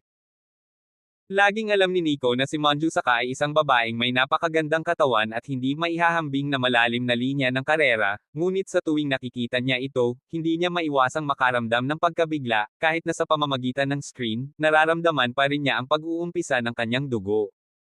Pakuluan. Sa mga tuntunin ng maturity at kagandahan ng katawan, ang Manjusaka ay talagang isa sa mga pinakamahusay. Namumula ang mukha ni Manjusaka na may mapang-akit ng ngiti, at inabot niya ang kanyang buhok at nakangiting sinabi, Lord Magnus, hindi ako nagsisinungaling sa iyo, hindi ba? May suot na akong damit this time. Tinatawag mo itong suot na damit. Ano ang pagkakaiba ng pagsusuot nito sa hindi pagsusuot? Dumiretso ang noo ni Nico sa itim na linya. Napangiti si Manjusaka, isang pares ng kaakit-akit na magagandang mata ang tumingin kay Nico at sinabing, oh, naiintindihan ko, ibig mong sabihin sa akin na huwag itong isusuot. Fine, tatanggalin ko na yan. Hindi mo naman kasi nakita dati. Hindi, magnegosyo na lang tayo. Nagmamadaling nagsalita si Nico na may seryosong ekspresyon sa mukha. Nakangiting kumain si Manjusaka at sinabing, bueno, magnegosyo na tayo. Yung sinabi ko sa'yo last time, naimbestigahan mo na ba? May available bang impormasyon? Tanong ni Nico. Agad na sinabi ni Manjusaka, sa huling pagkakataon na kami ay nasa Amazon Rainforest, mayroong 2 pangunahing mersenaryong grupo, Bloody Moon at Gold Lions, bilang karagdagan sa isang grupo ng mga lokal na militante na tinanggap. Ang 2 mersenaryong grupong ito ay kabilang sa Night Shadow. Totoo na pinangunahan ni Night Shadow ang operasyong ito. Bakas ang lamig sa mga mata ni Nico. Tumango si Manjusaka at sinabing, masasabing napakalakas ng Night Shadow na walang maraming puwersa sa buong madilim na mundo na makakalaban sa Night Shadow, at ang Night Emperor ay ambisyoso at gustong pag-isahin ang buong madilim na mundo. Sa makatuwid, maraming puwersa sa Dark World na lihim na nakakabit sa Night Shadow. Maaari mo bang malaman kung ano ang intensyon ng Night Emperor sa pagpaplano ng operasyong ito? Ang alam ko ay may hinahabol silang babaeng Carovia. Hindi ko alam ang identity information nitong babaeng Carovia. Ngunit maaari kong hulaan na ang pagkakakilanlan ng babaeng Carovia na ito ay pambihira. Mayroon ba siyang malaking sikreto na nagpapangyari sa Night Emperor na mahuli siya sa anumang paraan? Tanong ni Nico. Umiling si Manju Saka habang sinasabi, hindi ko alam ang eksaktong layunin ng Night Emperor. Ngunit ang Night Emperor ay hindi kailanman gumagawa ng mga bagay na walang saysay. Kaya, ang kanyang huling aksyon sa Amazon Rainforest ay dapat na isang plano. Malamig ang titig sa mga mata ni Nico habang sinasabi, hindi mahalaga kung ano ang pakay ni Night Emperor. Ngayong umalis na ako sa Dragon Shade, ang alam ko lang ay marami sa aking mga kapatid ang namatay sa ilalim ng kanyang kapangyarihan. Hindi ako titigil hanggat hindi napapawi ang Night Shadow at napapatay si Night Emperor sa pagkakataong ito. Nagulat ang mukha ni Manju Saka sa kanyang sinabi, at ang kanyang magagandang mata ay tumitig ng diretso kay Nico at sinabing, Lord Magnus, umalis ka na sa pambansang organisasyon. Mabuti. Dahil sa pag-withdraw ay malaya akong nakakagalaw at malayang manghuli. Sabi ni Nico sa malalim na boses. Agad namang ngumiti si Manju Saka habang itinaas ang kanang paa at inilagay sa isa sa mga desktop kung saan nakalagay ang computer, at agad na kinuha ng mapuputing hita ang buong screen ng video. Ang mahaba, balingkinitan, jade na mga binti, na makinis at mahaba ang korbadang iyon, na nakataas ang kanang binti, ang leleyan ng pantulog ay agad na dumausdas pababa hanggang sa makatagpo ito ng pahiwatig ng pagtutol bago tumigil sa pababang takbo nito. Umitim ang mukha ni Nico at sinabing, Manju Saka, ginagawa mo na naman. Hindi pa ba sapat na akitin mo ako? Hindi ako malinis na tao, hindi ako malinis na tao, balang araw ay mapapatay ka. Nagliwanag ang mga mata ni Manju Saka at tuwang-tuwang sinabi niya, Lord Magnus, seryoso ka ba? Tapos lumapit ka sa akin dali, hindi ako makapaghintay. Excited na akong mapanaginipan ka kagabi. Ngayong umalis ka na sa pambansang organisasyon at malayang gumalaw, anong dahilan mo para hindi lumapit sa akin? Lagi mong sinasabi noon na hindi ka makakaalis sa organisasyon ng estado at hindi makagalaw ng malaya, pero ngayon wala ng restriction o gitling. Hindi nakaimik si Nico, sa pag-aakalang mas dapat niyang malaman kaysa sabihin sa kanya ang tungkol sa pag-alis niya sa Dragon Shade. Ahem, huwag kang mag-alala, balang araw papatayin kita sa harap mo, durugan kita sa kama at hindi makabangon sa higaan sa loob ng 3 araw at gabi. Kasalukuyan akong nagtatrabaho bilang security guard sa isang kolehiyo pagkatapos kong huminto. Kailangan ko munang magpakatatag dito, at pagkatapos ay hakbang-hakbang upang maisagawa ang aking plano. Ibinuka ni Nico ang kanyang bibig at nagpatuloy, nga pala, may balita ba mula sa Satan Operation Group kamakailan? Hindi sa ngayon. Hindi mo ba sinabi na ang mga sundalo sa iyong legion ay nagpunta sa isang misyon sa Morocco? Sa kanilang lakas, hindi ko akalain na magkakaroon ng anumang problema. Sabi ni Manju Saka. Well, taken ko sila mamaya. Project Amazon, kung saan namatay ang 4 kong kapatid, gusto kong magsimula sa 2 mercenaryong grupong ito. Ang mga mata ni Nico ay kumislap na may malamig na aura, isang malalim na nakamamatay na sinag ng liwanag ang kumislap. Sige, titignan kita. Ano ang kabayaran? Ngumiti si Manju Saka ng nakakaloko. Bayaran. Natigilan si Nico. Tama. Kapag may ibang powers na lumapit sa akin para mag-collect ng information, $5 million to start with, napakamahal ng information ko oh. Hindi ka nagnanakaw, wala akong gaanong pera na maibibigay sa iyo, una sa utang. Sinong gusto ng pera mo? Lord Magnus, paano kung mag-play tayo ng passionate na video, ito pa ang kabayaran? Ano? Napatulala si Nico, at nahulog sa lupa ang isang sigarilyong hawak sa kanyang bibig na barley. Pahina 78 nagsusumamo ng kasalanan. Maaga kinaumagahan. Alauna ng madaling araw ay gising na si Kai. Sa isang banda, nakasanayan na niyang gumising ng maaga, at sa kabilang banda, nagsimula na ang paaralan ng pagsasanay sa militar para sa mga bagong estudyante, kaya kailangan niyang bumangon ng mas maaga kaysa dati. Nakasuot siya ng sobrang manipis na silk nightgown, ang halter-style na apricot-colored nightgown ay magiging kanyang sexy curves na nakatago, ang suot ng kanyang katawan ay parang pangalawang layer ng balat sa kanyang katawan, malabo ang kanyang snow white crystal skin. Sa pamamagitan ng binuksan ni Kay ang ilaw at pumasok sa banyo para maligo. Pagkatapos noon, nakita niyang ang mga damit na inilagay niya sa loob ng washing machine kahapon ay nakalimutang ilabas upang matuyo, kaya kailangan niyang kunin ang mga damit sa washing machine, ilagay sa palanggana, kunin ang mga sabaitan at maglakad patungo sa likod bahay. Binuksan niya ang pinto sa likod bahay at itinulak ang pinto palabas, ngunit nang akmang hahakbang siya pasulong, nasulyapan niya ang kanyang mga mata at hindi napigil ang sumigaw ng malakas. Ah! Nakita niya talaga ang isang lalaki na nakatayo sa labas ng pintuan ng likod bahay. Multo ba ito? Sa ilalim ng alarma, ang mga kamay ni Kay na may hawak ng palanggana ay ibinagsak sa lupa, kaninang madaling araw para buksan ang pinto sa likod bahay, malamig talaga ang nakakita ng isang tao, hindi banggitin ang isang babae, kahit isang malaking lalaki ay matatakot din ah. Miss Martino? Huwag kang matarante, ako ito.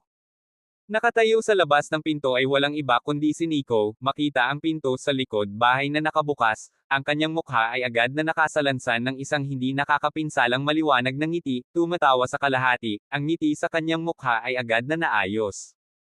Nakita niya talaga ang magandang prinsipal na marahas na nag-react, unang sumigaw, at ang palanggana sa kanyang kamay ay nahulog sa lupa, at isang piraso ng damit ang nagkalat.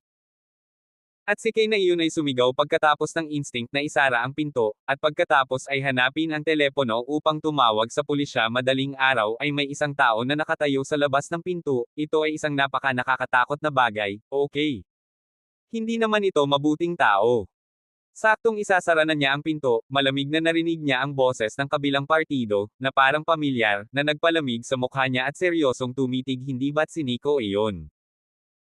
Natigilan si Kay, at sa sumunod na segundo, siya ay bumalik sa kanyang katinoan, at ang kanyang mukha, na medyo namutla sa takot, ay agad na naging asul, at ang kanyang tiyan ay agad na napuno ng galit, at halos umungol, Nico, ikaw.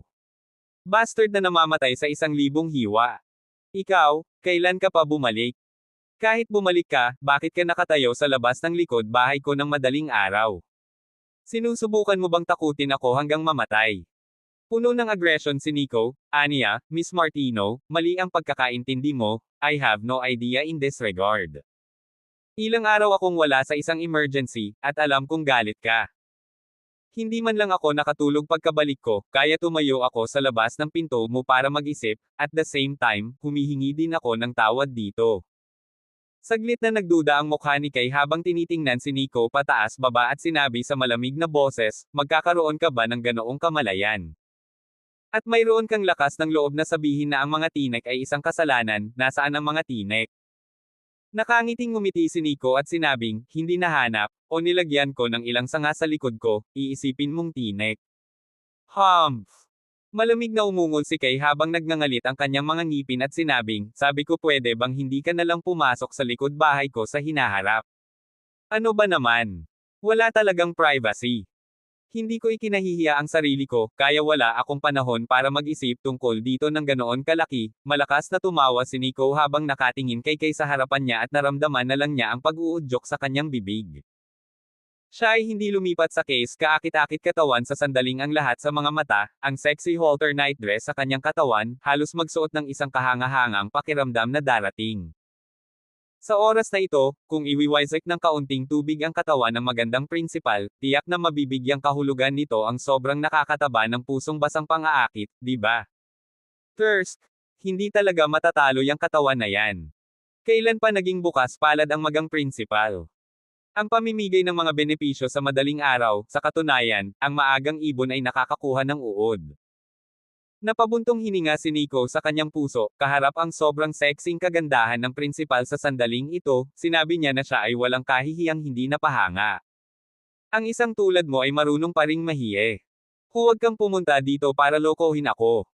Sabi ni Kay na wala sa mood, pinulot ang palanggana, nagkalat ang ilang damit, at mukhang kailangan pang bawiin para mahugasan ulit, na lalong ikinainis ng puso niya. Miss Martino, hayaan mo akong tulungan ka, nahihiya talaga, o ako ang maglalaban nitong damit para sa iyo. Nagmamadaling umakyat si Nico at akmang tutulong. Nakayuko si Kay para kunin ang mga damit, lumapit si Nico at tumingin sa taas, biglang nanlamig ang buong tao. Yumuko ang magandang prinsipal, lumubog agad ang neckline ng halter nightdress, nakatayo sa ganitong anggulo ni Nico, kitang-kita ang puting piraso ng bulaklak, simpleng mainit na mga mata. Ang magandang arko, ang kumikinang na puting kinang, ang pinong pakiramdam ng balat. Ang lahat ng kombinasyong ito ay sama-sama, ang epektong dulot ng ganap na walang kapantay, sapat na para kumulo ang dugo ng mga tao, sapat na upang mabaligtad ang mga kaluluwa ng mga tao, ang hindi maiiwasang uri ng hanggal na salpok ay agad ding bumukol. Hindi mo kailangan tumulong. Kay subconsciously nagsasalita, siya ay tumayo ng tuwid, isang sulyap sa gilid ng mata, ay upang mapansin Nico sa sandaling iyon abnormal pagbabago ng mukha. Saglit na natigilan si Kay, nang mapansin niyang medyo napalayo ang tingin ng bastardo, agad niyang napagtanto kung ano ang hitsura, tumingin sa ibaba para isipin ang sarili, ay agad na naiintindihan ang nangyari. Swish! Agad na namula ang mukha ng magandang principal sa hiya at inis, at ang palanggana na hawak niya ay nabasag patungo sa katawan ni Nico nang walang sabi-sabi, "You, damn bastard, pervert, big tail, you get out of here. Lumabas ka." Nagulat si Nico at galit na tumingin sa magandang principal, kaya kinailangan niyang tumakas at naglakad palabas at busy na nagtanong, "Miss Martino, gusto ko lang malaman kung na-dismiss na ako, ha?" "Ako, si Sibaka nakita ngayon din. Iniinis talaga ako nito." Nagsalita si Kay na namumula at galit na mukha. Natulala siya kanina, at pagkatapos ay talagang hindi niya namalayan na nakasuot na pala siya ng ganoon kamanipis at mapanuksong pantulog sa harap ni Nico, at ngayon pagkatapos niyang mag-react, naiinis siya at nahihiya at gusto niyang i-discarga ang bastos na ito na nagsamantala sa kanya. "So hindi ka pa dini-dismiss ha? Tapos gamaan ang loob ko. Magtatrabaho na ako ngayon." Dumating ang boses ni Nico nang gamulong siya at bumalik sa likod bahay ng kanyang bahay. Pahina 79 nakilala ang isang matandang kaibigan sa ibang bansa. Kinuha ni Nico ang uniforme ng seguridad mula sa bahay at isinuot ito, hindi nakakalimutang tumakbo sa salamin sa banyo para tingnan sino ang nagsabing umaasa ang mga tao sa pananamit. Ito ay ganap na kalokohan. Ito ay hindi, si Lauzi ay isang matuwid, gwapo, mahirap i-set off ang uniforming pangseguridad na may higit sa $900,000 na isang set ng Armani suit. Sinuri ni Nico ang metro, kahit isang maliit na patak ng mata sa gilid ng sulok ng mata, nilinis ito at pagkatapos ay nasyahang lumabas. Naglakad si Nico sa direksyon ng security office, nadaanan ang malaking palaruan ng paaralan sa daan. Habang papalapit siya sa palaruan, marahas niyang narinig ang tunog ng mga slogan na tumataas baba, na sinundan ng paningin ng mga hanay ng mga freshmen na nakasuot ng uniforme sa pagsasanay sa militar na nakatayo sa palaruan, tumatakbo sa ilalim ng pamumuno ng mga instruktor ng pagsasanay sa militar sa harap nila. Nako, halos nakalimutan ko, oras na para sa mga papasok na freshmen na magkaroon ng kanilang pagsasanay sa militar. Nakatulala si Nico dahil alam niyang ito na ang opisyal na simula ng pagsasanay sa militar. Ang palaruan, na hiwalay sa mga lalaki at babae, ay kung saan libu-libong freshmen ang nakatayo ng maayos, na sumasailalim sa kanilang post-entry military training program. Sa pangkalahatan, ang pagpupulong sa umaga ay magsisimula sa paninindigan ng militar. Ang pagtayo sa poster ng militar ay isang matinding pagsubok sa lakas ng loob, nakatayong hindi gumagalaw, madalas sa mainit na araw sa loob ng isang oras, sa ilalim ng mataas na araw, ang mga mag-aaral na hindi physically fit ay talagang hindi makatayo.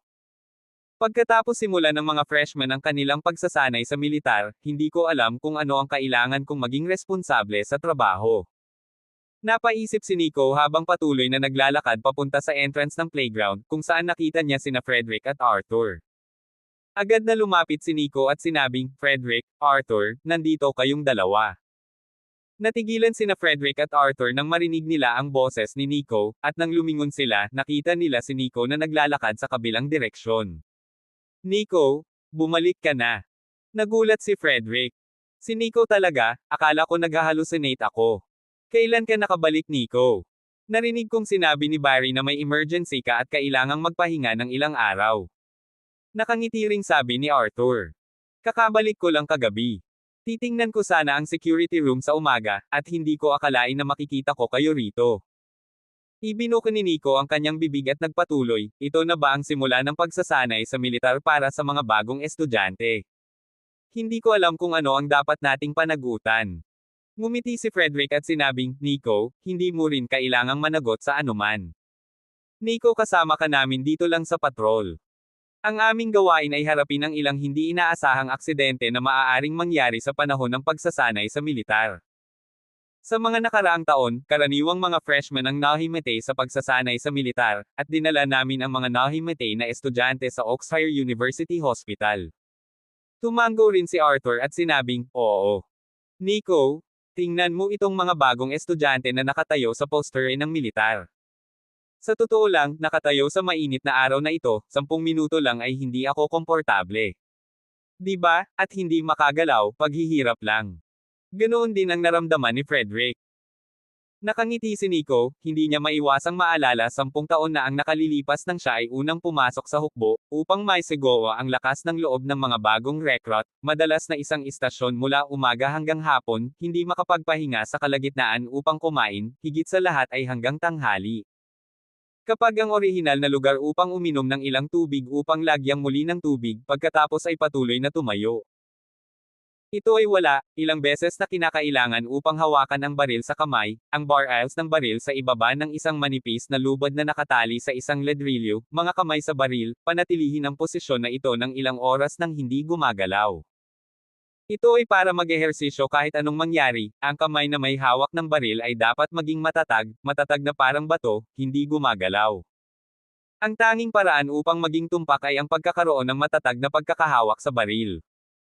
Sa kaibahan, ang pagsasanay sa militar ng mga freshmen sa kolehiyo ay, sa mata ni Nico, isang laro ng bata. Siyempre hindi naman sila warriors kaya hindi sila masusukat sa standards ng warriors. Sige, sasama ako sa inyo para asikasuhin ang pagpapatrolya. Tumango si Nico, at pagkatapos ay may naalala siya at sinabing, "Nga pala, nakita mo na ba sina Theodore at Walter sa panahong ito? Paano sila gumaling? Nagbibigay kami ng oras upang makita si Theodore at ang iba pa araw-araw." Nagsalita si Frederick at nagpatuloy, pareho silang gumagaling ng maayos sa ngayon. Nakatayo na ang dalawa sa kama at gumalaw saglit. Sinabi ng doktor na sa loob ng 7 o 8 araw, maaari na silang ma-discharge mula sa ospital at makabalik upang magpagaling. Mabuti naman. Tumango si Nico. Lumilipas ang oras sa maliit na usapan. Pagkaraan ng halos 30 minuto, ang mga bagong estudyanteng ito ay natapos na nakatayo sa poster ng militar. Pagkatapos ng lahat, ang mga bagong estudyanteng ito ay nagsimulang tumayo sa poster ng militar, hindi maaaring masyadong mahaba, kailangang unti-unti. Ang mga freshmen na ito ay nagtiyaga, at pagkatapos ng pagtatapos ay nakahinga sila ng ilang minuto upang igalaw ang kanilang mga braso at binti. Limitado ang espasyo sa palaruan, kaya imposibleng magsagawa ng pagsasanay militar ang lahat ng mga bagong mag-aaral sa palaruan, kaya't sabay-sabay nang inilabas ng ilang instructor ang kanilang mga bagong estudyante mula sa palaruan upang pumunta sa iba pang bukas na espasyo sa campus para sa pagsasanay sa militar. Nakatayo si Nico dito mismo sa gate ng playground, at ngayon ay sikat na siyang tao sa campus forum, masikat pa sa principal ng mga bagong estudyante. Kaya naman, nang tumakbo palabas ang isang plate ng kumpanya ng mga estudyante sa pangunguna ng instructor, nakita nila si Nico na nakatayo sa pintuan at hindi maiwasang tumingin ang lahat sa kanya ng ilang beses. Nang dumaan ang ilang girls squad, may mga matatapang na babae na tumitig kay Nico at kumain at nagtawanan. "Wow! Ito ang security brother ye. Ilang araw ko nang hindi nakikita ang kapatid ko sa security, last time tumakbo ako sa guard room na nakasquat hindi ko rin nakita, akala ko nakaalis na yung security ko. Sobrang gwapo, sobrang gwapo. Tingnan mo, nakangiti sa akin ang security brother." In the face of some girls' shy shooting smile, magalang at natural na gumanti ng ngiti si Nico, na lalong nagpakilig at hindi napigil ang bumulong ang ilang girls. Nag-aalinlangan din ang ilang instructor, napatingin ang mga mata ng ilang instructor kay Nico, nagtataka kung paano siya kilala nitong mga freshman, security guard lang. Tumakbo ng sabay. Sa oras na ito, isang maisla na boses ang dumating, ito ay talagang boses ng babaeng instructor. Ang pagkakaroon ng isang babaeng instructor sa mga instructor na namamahala sa pagsasanay sa militar ay hindi nakakagulat, ngunit ang boses ay nahulog sa mga tainga ni Nico, ngunit siya ay namangha. Bakit medyo pamilyar ang boses na ito? Nagmamadaling itinaas ni Nico ang kanyang mga mata upang sundan ang tunog, ay upang makita ang palaruan, isang matangkad, sexy at mainit na magandang instructor ang sabay-sabay na humahantong sa plate ng isang batang babae patungo sa palaruan sa labas na tumatakbo palabas. Tingnan lamang ang mukha ng babaeng instructor na ito na parang pilak na plato, ang mga kilay na parang isang malayong bundok, isang pares ng malalakser na magagandang mata na parang dalawang itim na hiyas na nakalagay, na nagniningning na may kumikinang na liwanag. Nakasuot ng short-sleeved military jacket at military cap sa kanyang ulo, ang buong tao ay nagpapakita ng magiting at heroic aura ng isang babae. Ang kanyang figure ay lubhang kapansin-pansin, ang pagsusuot ng isang uniforme ng militar ay halatang tumaas ng isa, ngunit hindi pa rin maitago ang kurbo ng kanyang hinog na katawan, hindi, ang kapirasong dibdib ng ipinagmamalaki ay kasing taas pa rin ng mga bundok na matayog, kamangha-manghang.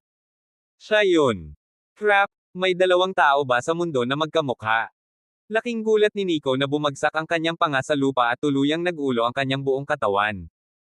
Tinitigan mabuti ni Nico ang malalaking suso, ang mahahabang binti, at ang mga kilay sa pagitan ng hangin ng pagkamartir at pagpatay, siya talaga, tama.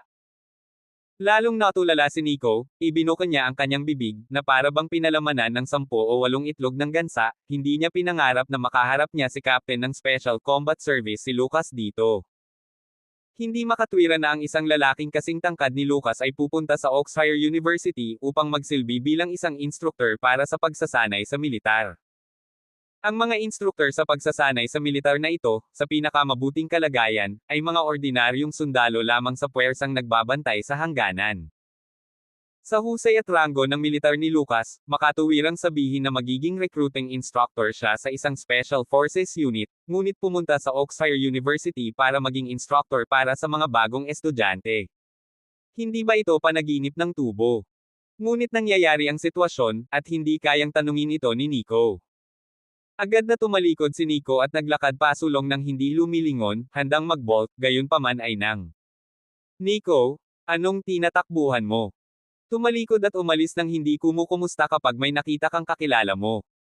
Hindi ito katulad ng iyong estilo. Umalis ka pa. Tumigil ka. Pahina 100. Barbed militar na bulaklak.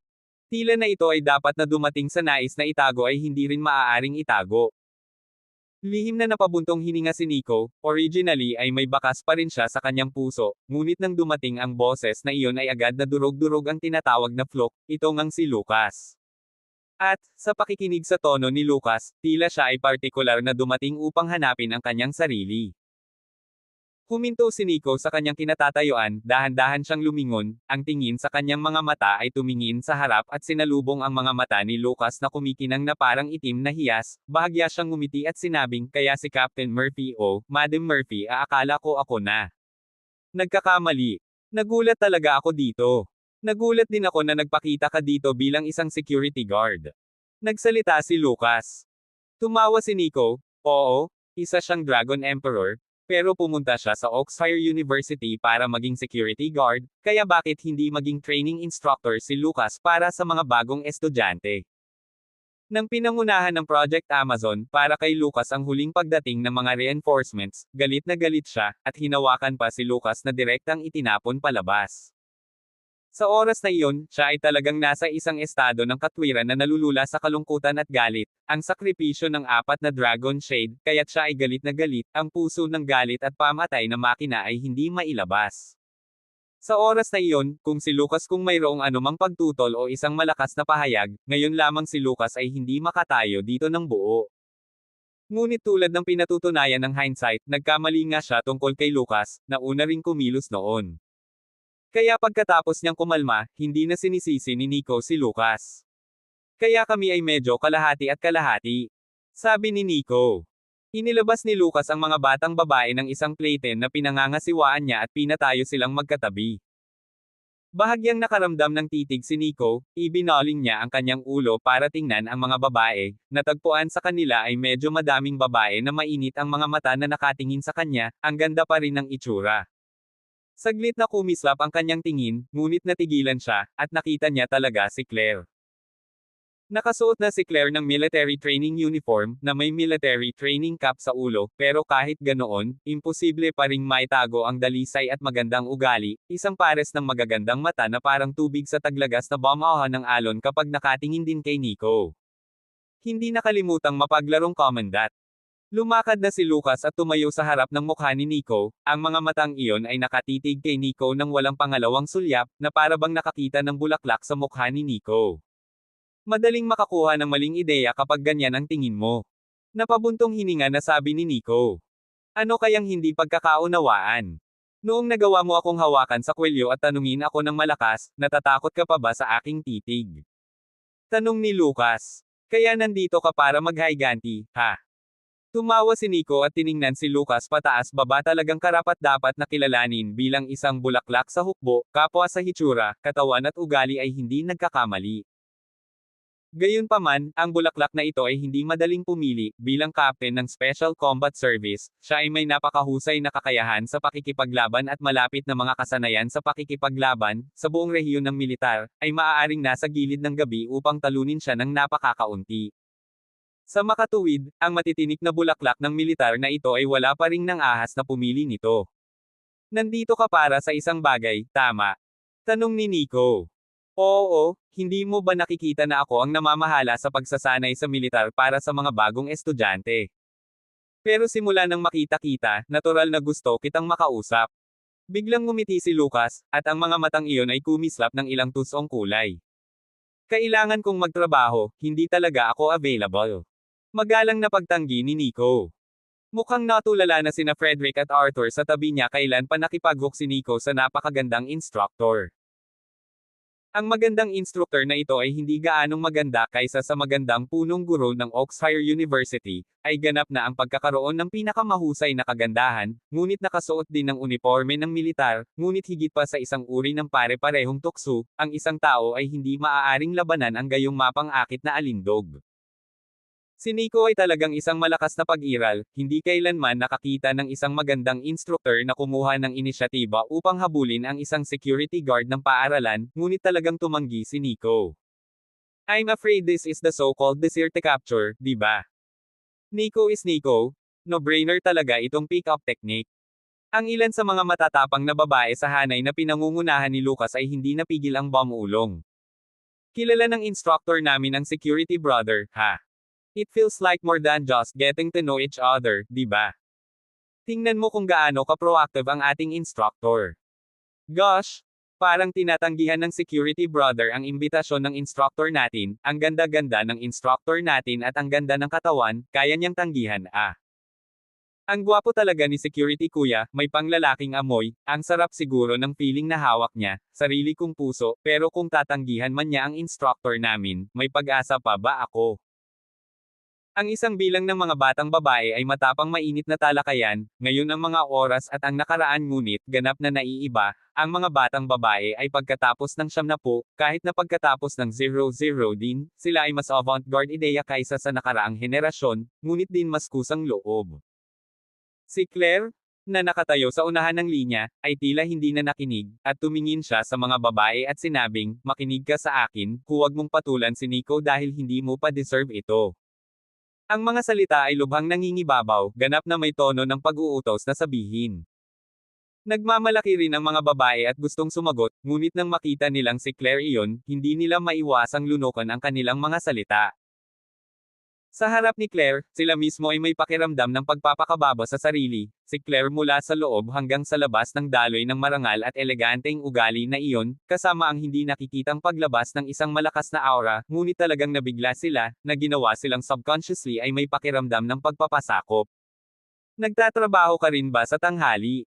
Okay lang yan, magkita tayo sa lunch break mo. Tumingin si Lucas kay Nico at nagpatuloy, akala ko may gusto kang malaman.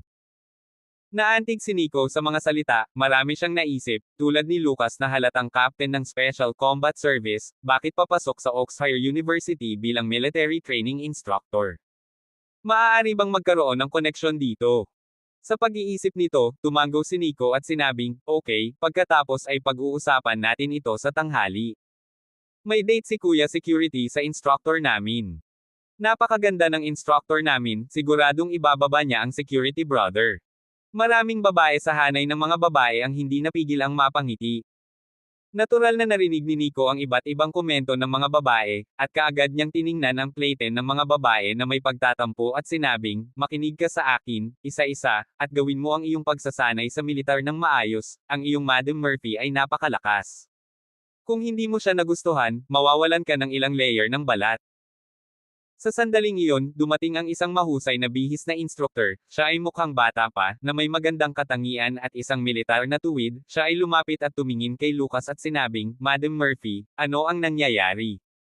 Si Kapitan Howell, walang gaano, nakilala ang isang kakilala, kaya nagkaroon ako ng ilang mga salita. Tumugon si Lucas sa pagsasabi na pagkatapos ay lumapit siya sa plate ng mga babae at sinabi sa isang sumisigaw na boses, lahat ng kamay sa kubyerta, sabay na magmarcha, tumakbo.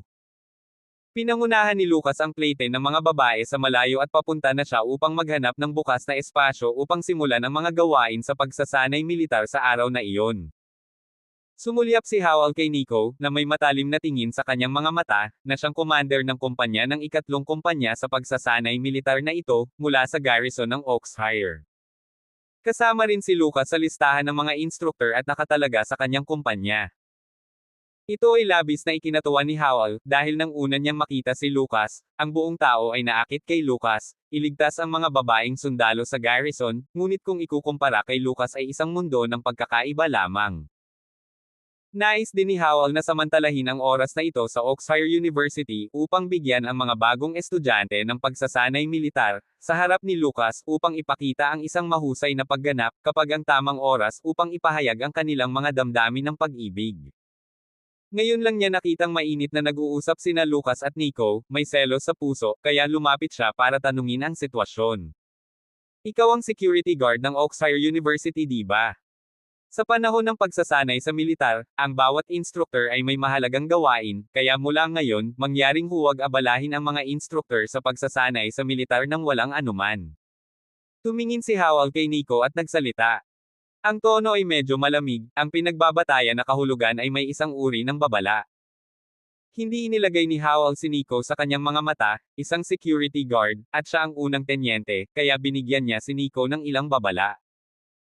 Nakangiti si Nico, walang sinabi, naisip niya na ang mga instructor na ito ay dapat mula sa garrison ng Oxfire, hindi alam na kung ang kanyang pagkakakilanlan ay lumabas sa bukas, kahit na ang mga pinuno ng garrison upang makita siya ay magalang at magalang na 3 puntos.